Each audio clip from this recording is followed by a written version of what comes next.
Hi everyone, welcome to the webinar, and thanks for joining us. I think we've got a couple of people still joining, and which is great, but we're happy to see you all here. We know that many of you are from the network and are part of the signatory network of Second Nature and its climate leadership commitments. So thanks for joining us and for looking into some of the resources that we're starting to provide around resilience. So this webinar is designed to give you just an introduction to some of the considerations around energy and resilience. We're going to start with just an introduction on resilience itself and the way that we're structuring it in Second Nature. Then we're going into some questions about really things to consider when you're looking at energy and resilience on campus. And then a little bit more detail about some of the projects and some of the nuts and bolts of energy systems around resilience. What we're planning is for this to be a precursor to another webinar, maybe next month, where we'll get into a little bit more detail about things like microgrids and combined heat and power and that kind of thing. So we're not going to get into too many of the weeds this time, we think. We're just going to introduce you all to this. And this will also hopefully be the beginning of conversations that we can have about a series of different applications of resilience, not just in energy, but in water, in social systems, and so on. We're starting with energy because we think it's where a lot of your questions will be. Many of you are signatories to the carbon commitment, so you're already working on energy systems with a focus on reducing emissions. So we want to make sure that we're helping you to focus on what it also means to be resilient. So hopefully that's a useful introduction. I'm just going to spend a couple minutes now introducing the speakers, and so you can tell where they're from and what their expertise is next.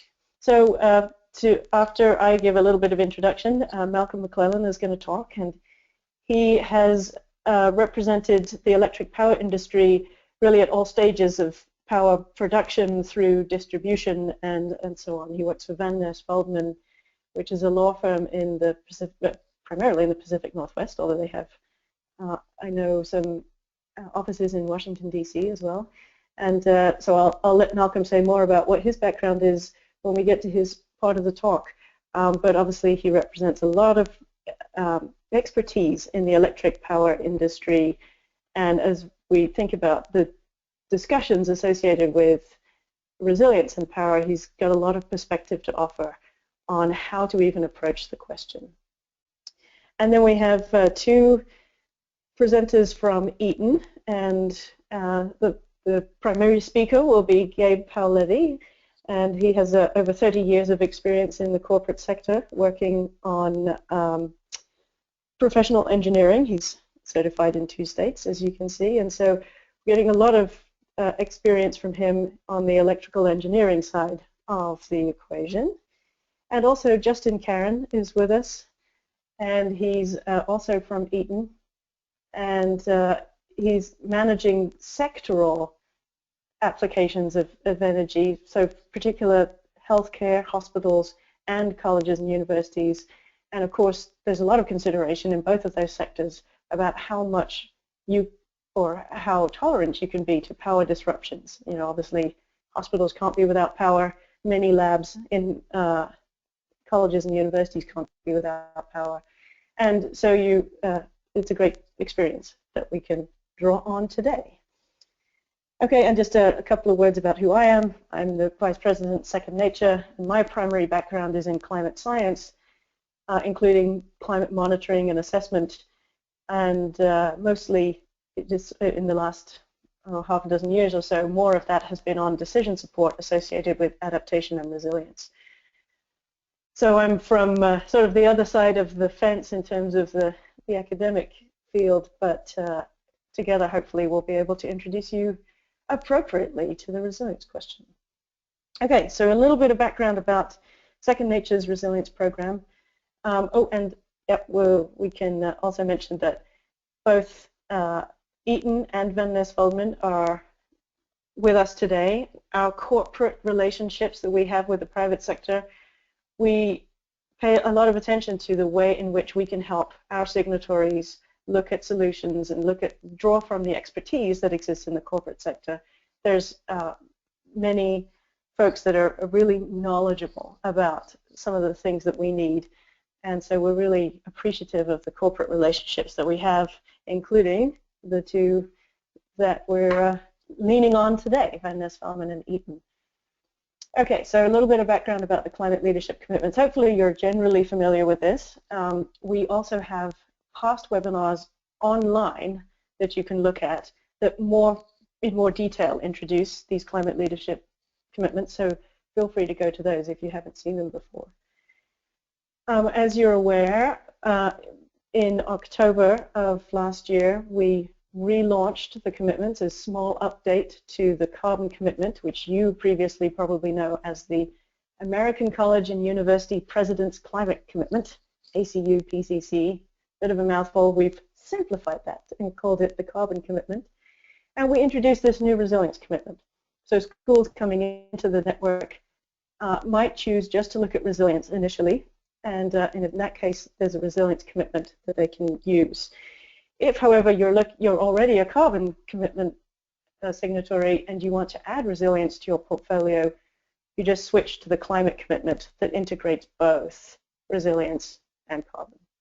So at any given point, you're only a signatory of one of these, but we really wanted to start to integrate this idea of reducing emissions, mitigating the actual cause of climate change, but at the same time preparing for impacts. We had a lot of questions across the network over the last couple of years, and we hope this will be helpful for everyone.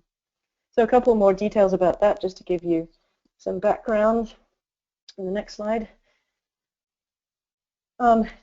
We certainly recognize that the commitment structure itself and carbon neutrality as a bold goal is a transformative component for most people in their sustainability and climate action planning.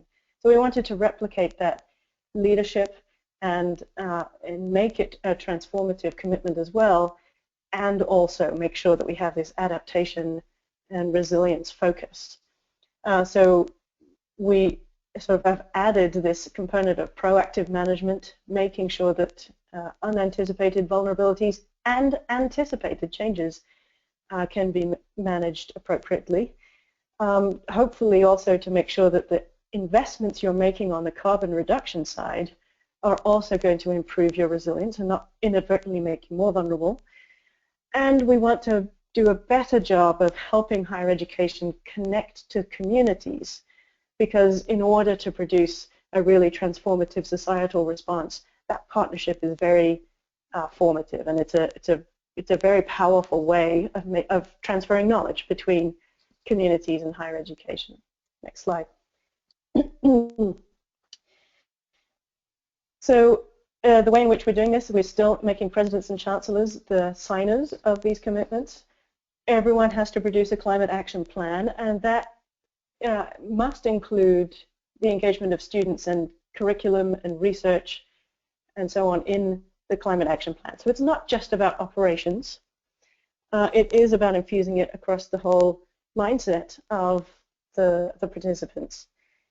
We do provide quite a bit of assistance in doing this, and so online right now on secondnature.com, no, sorry, secondnature.org, I should say, is a pretty comprehensive sustainability planning and action guide. So it steps through a lot of different information. We've also got a more targeted section of that guide that allows you to focus just on the requirements of the commitment. But we think the spirit of the commitment is not only achieving the very specific objectives within it, but also giving you the tools to think broadly and innovatively about how you would do this. So that online guide should really help. I have a link to it later in the presentation. Next slide. This is just a couple of words about the resilience commitment itself, and this is really the focus of this presentation, so I wanted to make sure you have this up front.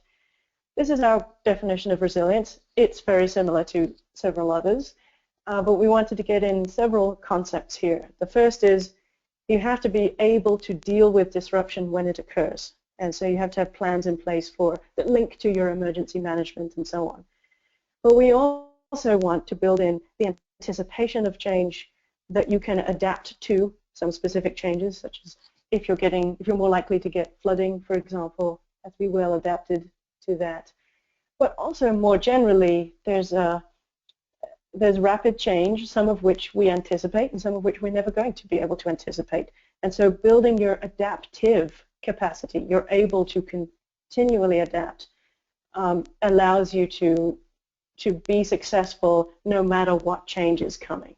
And so that all of those three concepts, we hope, can be folded into this commitment. It needs to be an inclusive process because resilience really cuts across not just physical and infrastructure-related decisions, but also social and human-related responses. And so having an inclusive process is important. And because of the emergent nature of adaptation and resilience as a framework for planning, higher education also has a lot of knowledge to gain and to share across community campus boundaries and so on. So these are some of the additional goals here. So we want to make sure that your adaptive capacity as a campus and with your community is increasing. That partnership with the community is important. And we want you to be able to assess where you are, to indicate if you're making progress in the way you want, and for the process itself to be an inclusive one. Next slide. So that was a fair amount on one slide. But this is roughly what it translates into. This is our planning framework. And so at the very beginning, you're going to be able to engage in a process to create those campus community partnerships. And that is something that's just foundational to where you want to go. It doesn't have to be a task force, by the way, but there's a variety of different ways you could do that, but it is foundational for success, we think. And then you're going to be able to step through assessing where you are, what your existing capacity and vulnerability is, looking towards the future about where you want to go, and then also assessing how changing climate is going to impact your ability to get there. So what are the risks and vulnerabilities associated specifically with climate? And then you can fold that into your plan. Next slide. So that whole process will enable you, hopefully, to gauge what's important and then to measure what's important in that process. Don't worry about all the details on this slide. We're just showing you an indication of the kinds of things you might measure in 5 different categories that should capture the suite of resilience. There's a lot more to this that I can describe, and let us know if you'd like to hear more about that, but we will be sharing information in the coming months more about this thing. So I have a few more slides after this, and mostly just about the timing and structure of the commitment itself. I think just the next slide is something we'll linger on for just a second, and that is the time frame of how this is implemented.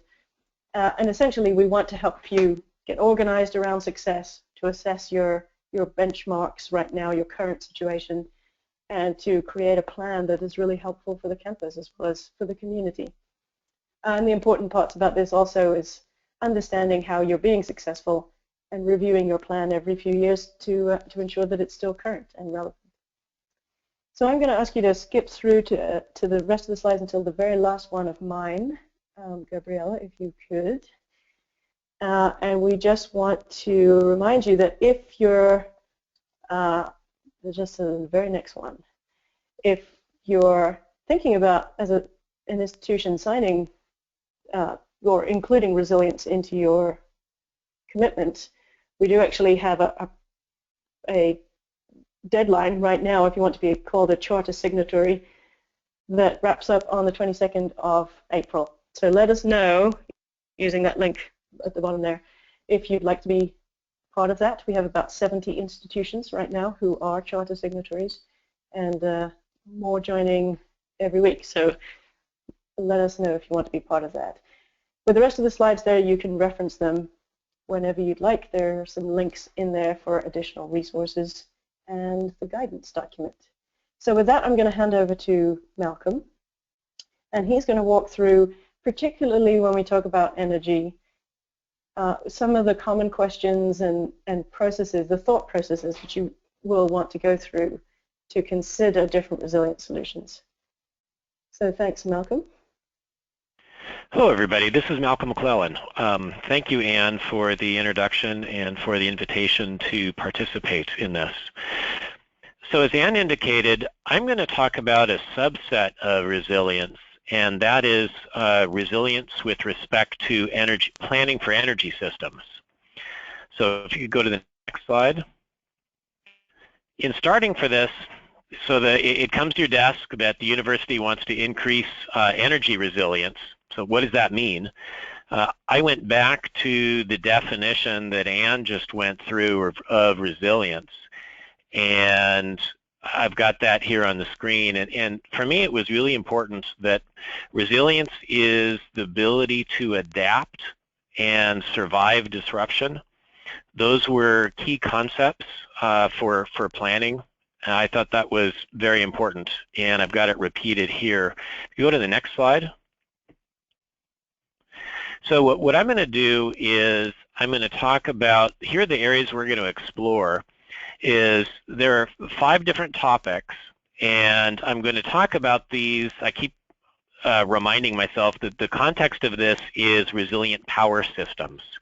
You can get into resilience, as Anne pointed, and there are the 5 different characteristics that are involved with resilience in general, but I'm going to try to apply those in the context of power and walk through how in the power sector, at least how I'm thinking about this.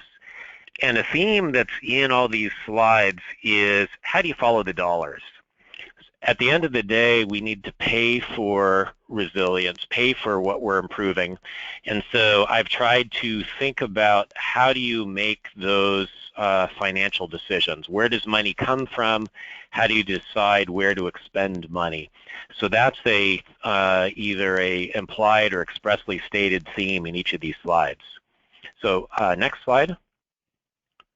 So to start with, is in any time that I am talking about planning or thinking about energy, the first thing to do is grab the low-hanging fruit. And conservation is an easy example of that, because if you're using less electricity, it makes the job of resilience planning easier. But also at the end of the day, if you're not spending dollars on energy, those are dollars that are now available for you to spend in other contexts.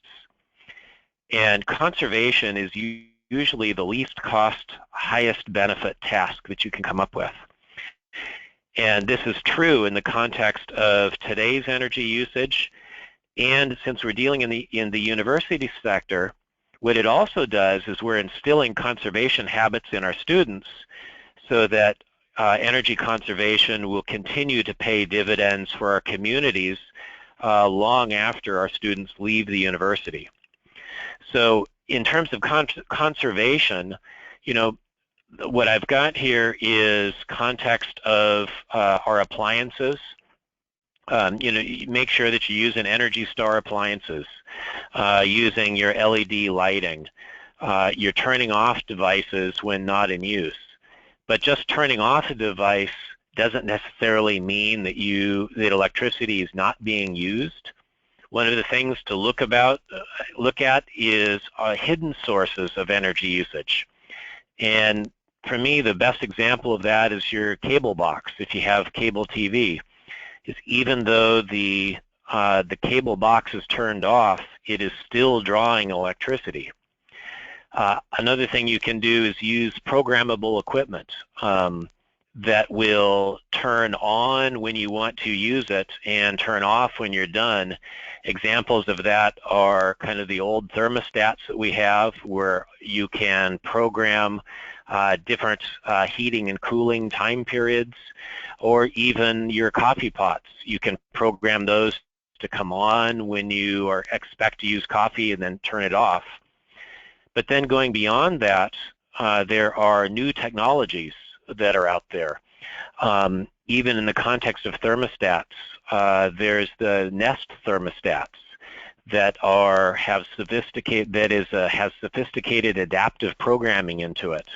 There are different phone and internet applications that can be used to control energy.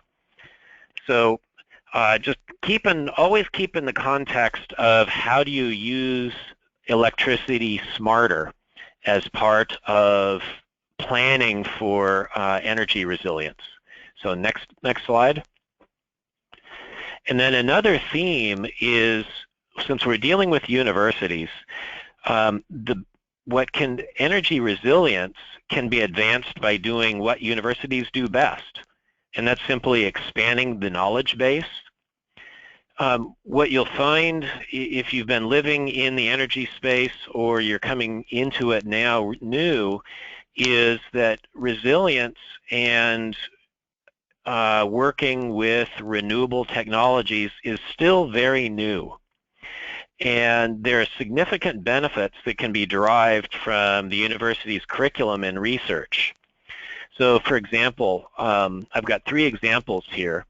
The psychology of energy usage. Under what conditions are efficient energy usage patterns going to be sustained?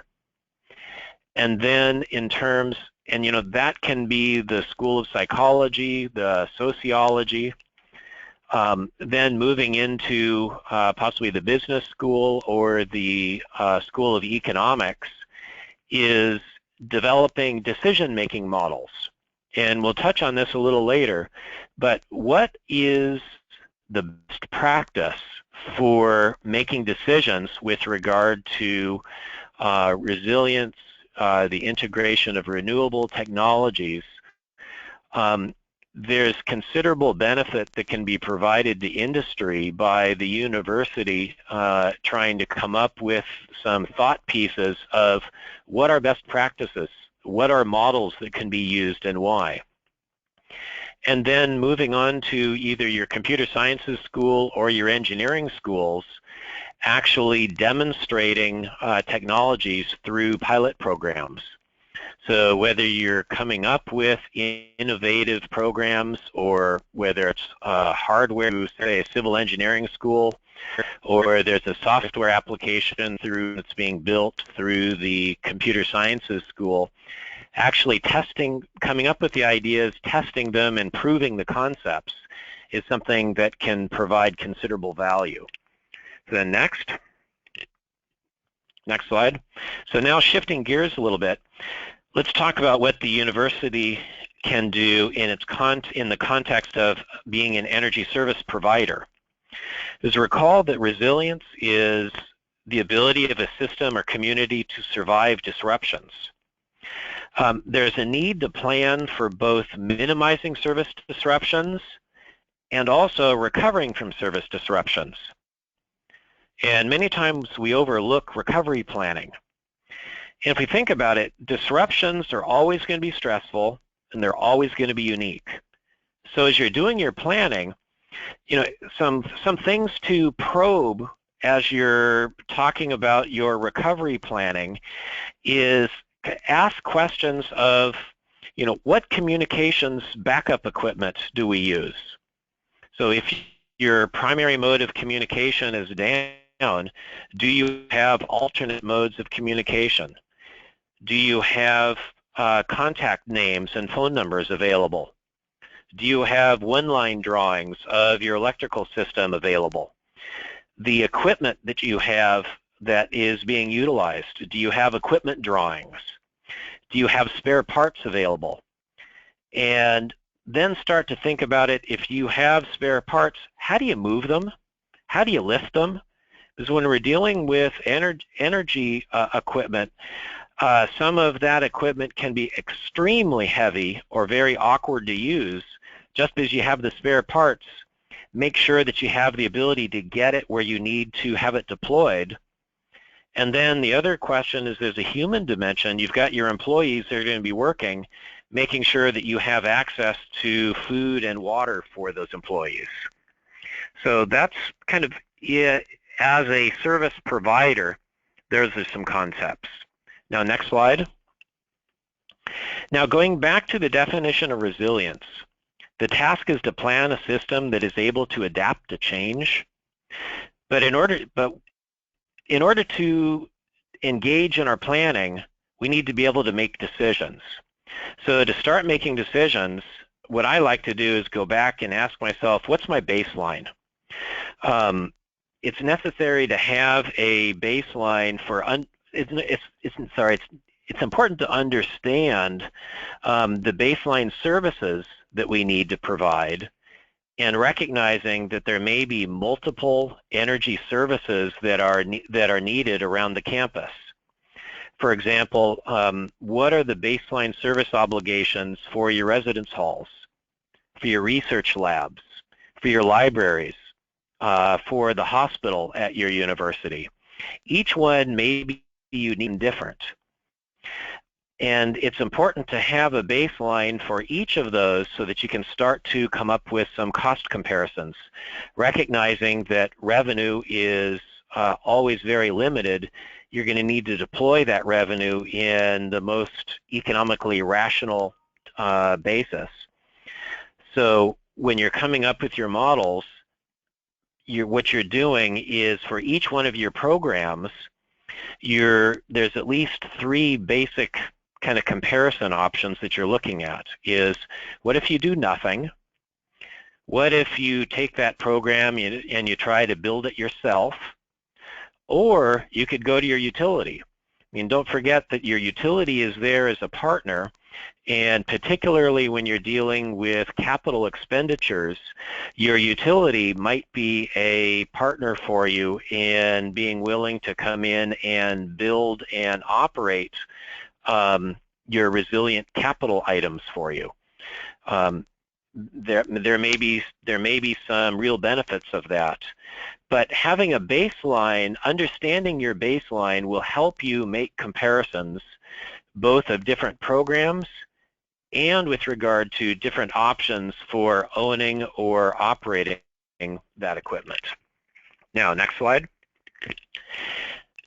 As part of coming up with your baseline, it's also important to understand what is your tolerance for service interruptions. That will help you evaluate options, but even more importantly, it'll help you set priorities. Because between your customers of electricity on campus, each one of the loads for electricity may have different priorities under different disruptive time periods. So in order to gauge your tolerance for interruptions and test information, I was asking myself, consider approaching the question from the perspective of impact on revenue. So for example, look at resilience from the perspective of recruiting and retaining faculty and for your students.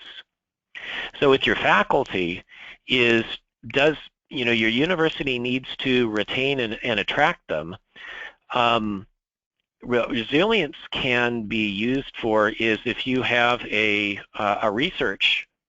you're a research university, being able to go to your faculty and show that our systems are resilient and your one-of-a-kind research will not be lost in the event of a disaster will help you possibly attract research professors, help you retain the ones that you have, and enable them to get additional grant money. Also, with regard to students, students more and more are being attracted based on the university's values towards the environment and resilience. So attracting students to your university can be is your source of revenue, and your resilience programs can help you making those attractions. So next slide. So to emphasize the value of resilience expenditures, go back and look at how Princeton University's expenditures on resilience have really helped from a marketing perspective. If you can click on the first slide. During Superstorm Sandy, Princeton there was considerable media coverage of Princeton's ability to stay operational throughout the storm. And here's an example of that press coverage. If you go back to the slide. And the second slide, if you can click on that, this is talking about there is press coverage not just of the university, which the previous one was, but also there is coverage about the types of technology that Princeton was able to employ. Microgrids, for example, their use of microgrids at the university, there was a lot of coverage of that. So this is the university made an expenditure of funds to promote resilience. There was considerable unearned advertising that Princeton was able to receive by virtue of how that resilience technology actually proved itself during a storm. So just consider that as it's another dimension of your resilience expenditures is the advertising value of that. Now moving on to the next slide. Now, taking a look now at your cost-benefit considerations. When you're looking at what you want to do at for your various options, we're all used to doing cost-benefit analysis in order to support our decisions. But with resilience programs, the analysis can become very tricky because it's not always easy to describe or even quantify the benefits of your programs in order to compare a program that you may be looking at against your base case or against the status quo. And the reason is there isn't a commonly accepted standards for that of an analysis that you can fall back on. So I mentioned a moment ago with regard to curriculum. So it's something that the university can help do is start to add to the knowledge base of what those standards are for comparison. But for the university itself, when it's making decisions today, I suggest that it's necessary to make sure that you have a common understanding of, with your decision makers and of your various stakeholders of, how are you going to describe the benefits? Because if you think about it, a benefit that we're used to measuring is dollars spent for one project versus dollars spent for another project. Or we're looking for avoiding the need to spend money on dollars or spend money if we implement a program. But if you're talking about benefits of resilience, so some of those benefits might be reducing the chance of downtime, or there could be a carbon benefit associated with a resilience program. What are the type of benefits that are in scope? How do you quantify those benefits? Is it okay to quantify them qualitatively, or do you need a quantitative benefit method of calculating the benefits? And then how do you compare those benefits to the baseline? These are simple questions to state, but once you start looking at your programs, it can start to get very difficult to make these calculations. So be aware of that as you're going into it. Now, next slide. The next piece is as you're going in and doing your cost-benefit analysis, it's always important to be aware of your limiting factors. We're all used to funding and lack of funding or limited funding as being a limitation for us. That continues with resilience programs. But how do you stretch your dollars? If we're dealing with a infrastructure improvement as a way of increasing energy resilience, look at your surrounding community. Your surrounding community may have a similar desire or may be similarly benefited by your infrastructure improvements. So if you expand the scope of your project beyond the boundaries of the university into your local communities, You may find that you are not only benefiting your local community, but what you're doing is you're using the local community as an additional source of funding, and with a benefit of, by increasing the scale of the project, you may find that the larger scale reduces your per unit cost and makes the project overall more efficient. But there's a practical benefit also for working infrastructures with your local communities. If you can turn to the next slide. Next slide. Think about the faculty, the staff, and the students. They live both on campus and within the local communities. So in my mind, I think it's real important to ask yourself, before you expend money hardening the systems of the university so that it's available for disruption, it's important to understand, whether anybody will be able to actually use that hardened system in the event of a disaster. So if the university is up and running, or it's capable of running, but your students either can't work or can't come to class, or your faculty, or you have your students there because they're living on campus, but your faculty is all off campus, what happens if your faculty can't get there? Or you have your faculty and students, but you can't get your staff there to actually run the campus. What was the value of that expenditure? So there are limited capital dollars that you have, and you're looking for, how wisely are you expending those monies?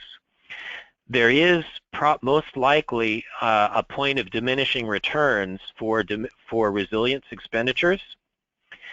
So I point this out from the perspective of when you're looking at your money and you're looking at what you want to do for resilience, how do you spend that money in a way that you're getting the most value?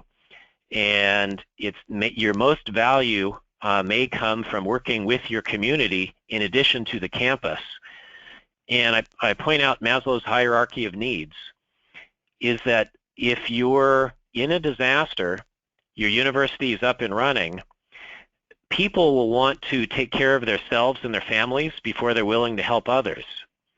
So by working with your community and making sure that your surrounding community is operating at a level of energy resilience that is similar to your campus, then you're increasing the chance that in the event of disaster, your community will stay operational.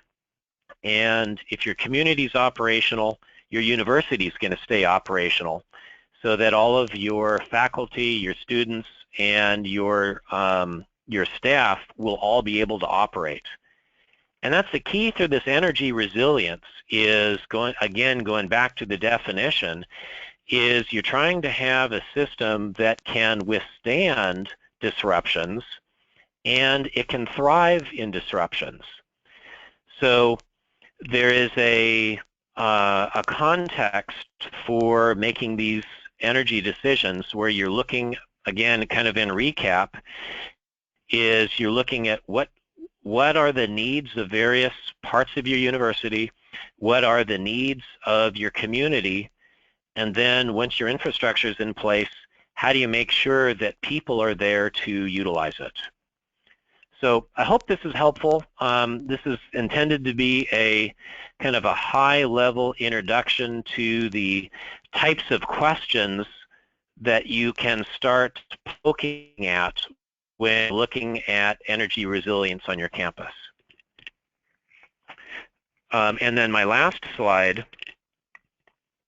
is, if you can click on the hot link, what my colleagues have done is my colleagues have been able to put together a checklist that you can refer back to.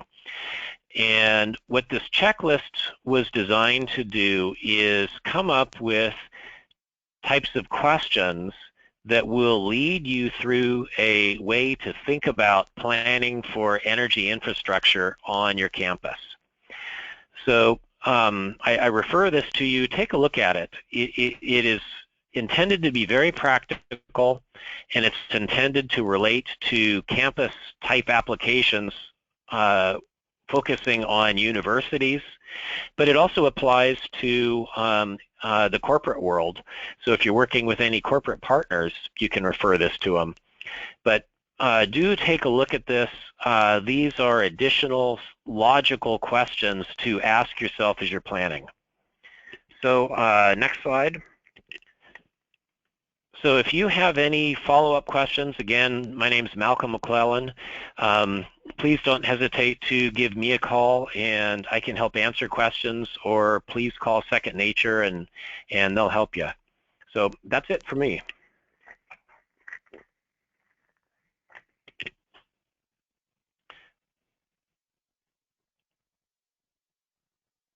Yeah, hello, this is Gabe Pelletti. I assume you can hear me out there, Gabriel? Okay, so what we're going to do is talk about energy resilience systems specifically related to electrical systems. I have a group of slides. We're probably going to cover about half of them because, again, as Ann said, this is an introductory type program. So if you could go to the third slide. It starts, yeah, the next slide. No, go back up one. I'm sorry, back up one there. There you go, right there, right there. Now, if you look at this, you know, Ann talked about a resiliency assessment, and Malcolm just referenced a resiliency assessment. So I'm going to go through this table because it's basically a tool you can use to start to do a resiliency assessment. So when you look at obviously your electrical infrastructure, and again, that's what we're specifically focusing on, you know, you have equipment that might need to be modernized, circuit breakers as an example. If there's an overload, they're supposed to operate and isolate and safely disconnect power that, say, has a fault. Another major issue that is arc flash. Anytime you're near electrical equipment, should a failure occur, a certain amount of energy can come out of that enclosure, and that amount of energy is different. And there's different clothing that electrical service people will wear depending on how much energy can come out of that. So the top bar there is basically things you should be looking at to verify your system is in good operating order as it stands today before you try to, you know, improve it. When you come down to the next level where we talk about power outages, you know, can you withstand a 1 hour loss of power versus a 1 day loss of power versus a 1 week or maybe a 2 week loss of power? Now, where this has come to play recently, for instance, like Malcolm mentioned, the Sandy storm, where people were out of power, you know, for maybe 3, 4, 5 days. What was happening is several hospitals realized, now keep in mind, hospitals need to have a resilient power system. They have different incoming power lines to add some you know, some reliability, and they obviously have generators, which I'm sure most of you have some level of in-house generators that run off of diesel fuel, which is stored in tanks.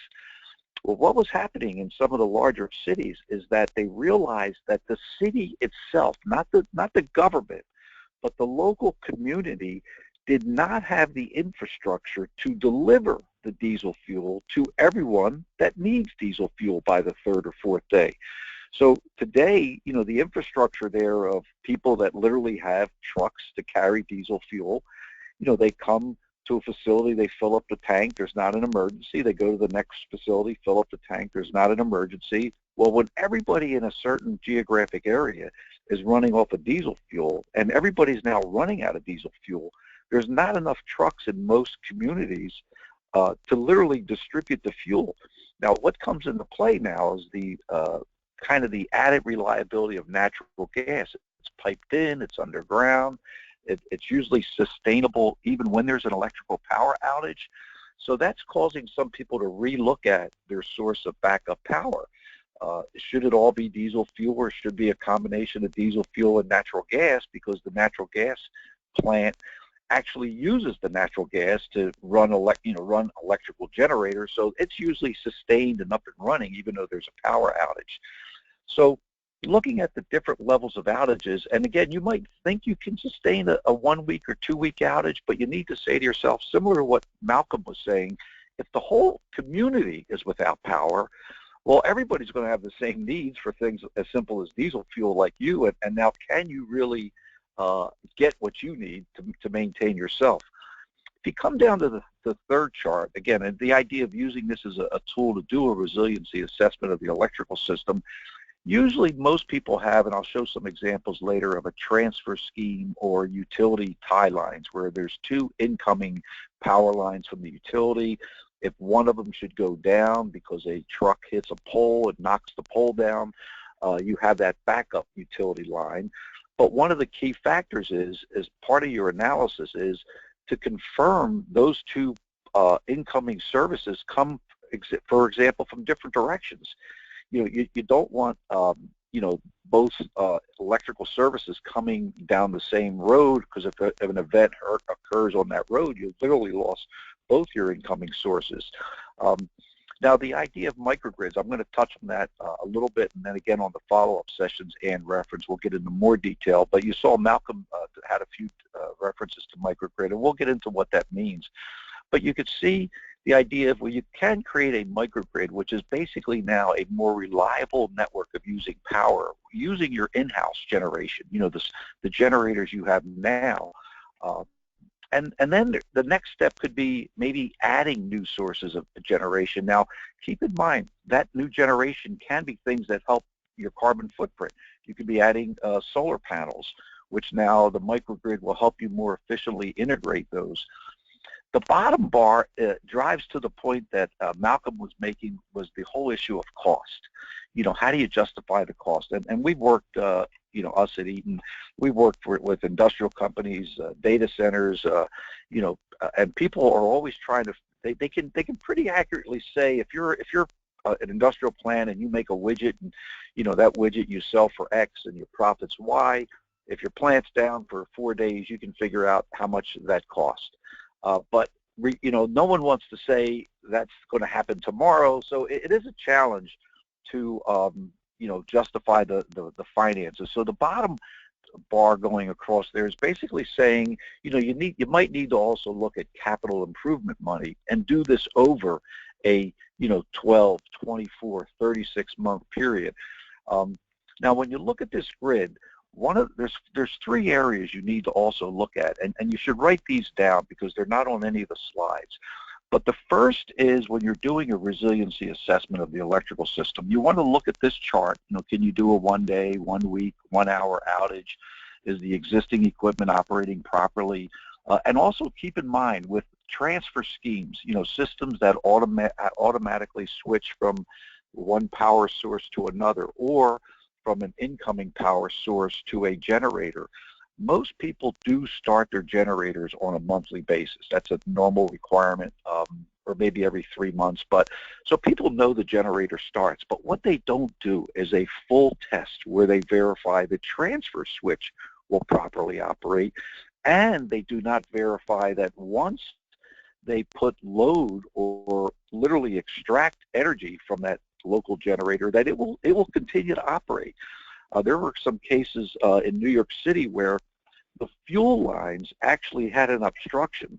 So once they started burning a reasonable amount of fuel, the fuel line became obstructed and they lost their generator. Now, by just running a simple test where there's no real drainage off that generator, you're not going to see that because you're not really siphoning enough fuel. So in a higher education setting, you can do these kinds of tests, for instance, hopefully on a weekend in the summer where there's not many students there, and you're literally, a company like ourselves, Eaton, or other companies can help you come in and do you basically simulate a power outage and verify everything does work. The transfer switches do work.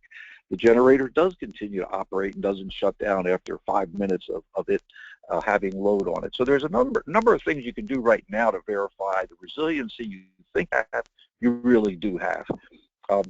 But the 3 areas to touch on are, first, when you're looking at your campus, is first life safety. So that's things like if you do have a healthcare, a little clinic, campus police, security, obviously they're going to need power. You need to look at their facilities as a standalone, setting. Second, and Malcolm mentioned this, is some universities do some critical R&D.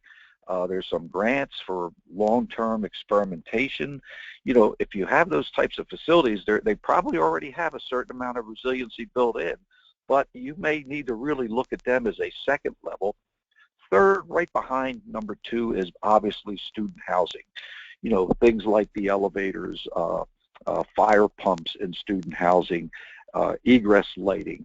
They're types of things that you need power for. Not necessarily the air conditioning, but you need power to get people in and out in an emergency.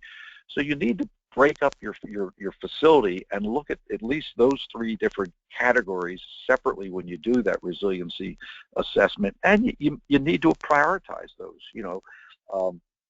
The last item, Malcolm mentioned it, is the idea of the image of the university. We are seeing young students will go to work for one company versus another based on their commitment to carbon footprint or climate and the use of renewables.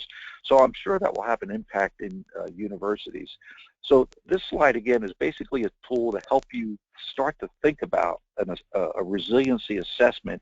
And again, you would want to look at police, security, healthcare first.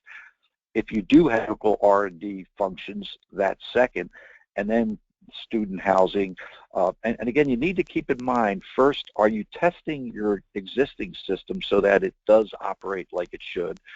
And then secondly, yes, you can handle a 1 hour, maybe even a 1-day outage, but what if the whole community is down for a week or 2? So what we're going to do now is look about how did we get here, and we're going to cover these slides quickly because we only have about 8 minutes left. But I think it's important to understand, why are we so concerned with resiliency? Things like solar power and wind energy are good things. They're helping reduce the carbon footprint, but they're actually having an impact on resiliency. So if you can go to the next slide, I'm going to go through a quick history lesson of the power flow. But basically, we actually started off as a microgrid. Thomas Edison created a small area in New York City where he got approval to literally put lights in, and that was the formation of the General Electric Company. And you see he had 85 customers supplying 400 lamps. So it's basically like a little microgrid. If you go to the next slide, now keep in mind, electrical power started as independent companies. So by the end of the 1880s, you literally had competing companies installing a large generator, running their own power lines, and you literally had power lines coming from different companies, so you could buy your power from company A or company B, but it started to become a mess. But keep in mind now, there's no regulations at this point. It's basically independent entrepreneurial companies building power plants. If you go to the third slide, Westinghouse built the first larger generator using hydropower at Niagara Falls. Now, just to give you some quick background on Eaton Corporation, Eaton's basically 3 large electrical companies with lots of history rolled up into one. Some people don't know the name Eaton per se, but if you think of Westinghouse, well, Eaton purchased a large quantity of Westinghouse designs, circuit breakers, their manufacturing plants. They also purchased all of the Cutler Hammer electrical equipment, and we recently merged and acquired Cooper Power Systems. So Eaton is basically the old Westinghouse, the old Cutler Hammer, the old Cooper Power, which supplies electrical equipment from your residence all the way up to the electric companies. So again, as you see, we start as a microgrid. We have a deregulated system.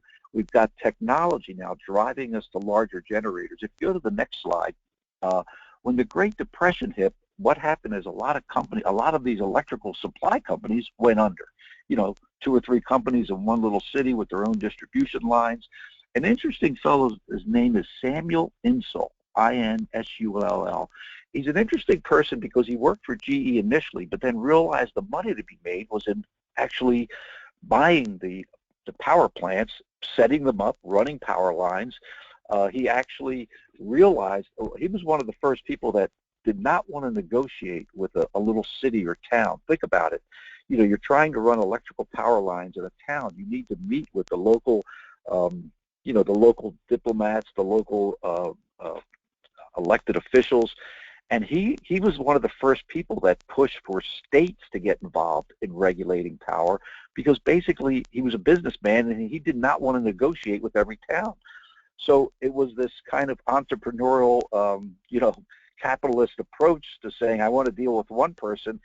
He's the person who forced the regulation up to the state level. Because he had so many companies back then, he was actually convicted of fraud during the Great Depression. If you go to the next slide, now by the 1930s, now we've got a regulated electrical utility system. Now what's happening here is the generators are getting larger, so now we're putting plants in singular locations, and the transmission voltages, the voltage we can send power out at, is we're able to do that at higher voltages that lose less power. So you end up with these mega plants, these large facilities generating power in single locations, again, primarily due to the technology. The next slide. So here we end up with what we would think is a pretty nice system, a very highly interconnected electrical grid in the U.S. But things can get too big, you know. So if you go to the next slide, if we go back now the last 50 years, you can see here in 1965 there was a major blackout, 30 million people affected. They were able to track it down to certain relays that did not operate. Next slide. You could see here in 77, New York City had a major blackout. It was during a rough time. You know, there was the time of the Vietnam, you know, a lot of protests going on. Next slide. 2003 here, we've got 50 million people affected by a blackout. Now, in this case, I've read through the failure analysis. It's probably 20 or 30 pages. There's no single cause, because again, the electrical grid is so interconnected that it's almost too interconnected. The next slide. And you can see the data shows that, you know, from 91 to 95, 96 to 2000, 2001, 2005, we're seeing more outages affecting 50,000 or more customers. So this highly integrated grid is maybe not as good as we thought it was, you know, as it grew to its inception. If you go to the next slide, I'm going to summarize here. Yeah, I just want to, yes. Sorry to interrupt, Gabe. We only have about a minute left, and I know we have minutes to share. Yep, this is the last slide, and again, the remaining slides we'll cover during. What's happening on the West Coast is we have lots of solar, lots of wind, and because of that solar and wind, when the cloud cover comes over or the wind stops, you lose your generation source. So that's requiring battery storage backup. So there's battery storage going on in the West Coast. In the center of the country, you have a lot of these old fossil plants that are being retired. That's causing a loss of generation. On the East Coast, you have things like Sandy Storm, or just the fact that it's an aging electrical infrastructure. So all of these factors are creating a need for what's called microgrids. We're now almost back to that early picture of Thomas Edison's couple square blocks. People are now realizing we can't have power all coming from a central location. It needs to be local solar panels on the roof, battery storage, local generators, and a control system to help operate everything. So that pretty much covers the introductory level, and then again we can go into more detail with the other slide in a future session. Thank you, Ann. Thanks so much, Gabe and Malcolm, for all of this great material, and I think this is really useful introductory material for us to be able to build on in a future session. We've obviously got lots to share in terms of the information around resilient power and resilience in general. And so we are definitely going to follow up with another webinar to get into more detail about this. We're out of time on this one to address specific questions, but what we'll do is send you all a follow-up email, maybe a couple of emails over the coming days that collect your questions that you've asked during this webinar, and we'll address them together. And you've also got, through this presentation, people's email addresses. We'll post this presentation online and let you know where it is, and I think everyone is willing to answer questions as well through their emails. So that will hopefully be a good introduction to you, and we'll follow up thereafter. Also, there have been a couple of questions, I think, about the commitments. If you want to go to secondnature.org and check out the website, there's a link right at the beginning that says Become a Leader, and that has information about the commitments as well. And there's links there to the online guidance as well. So feel free to check out all the web pages. But you will get more information coming in the next few days about the upcoming webinar as well. And by all means, be in touch with us in the meantime. Thanks again to the panelists. This is really useful information. We appreciate you sharing all of your expertise. So thanks everyone for joining and for sticking it out for the full hour. We appreciate the chance to interact with you.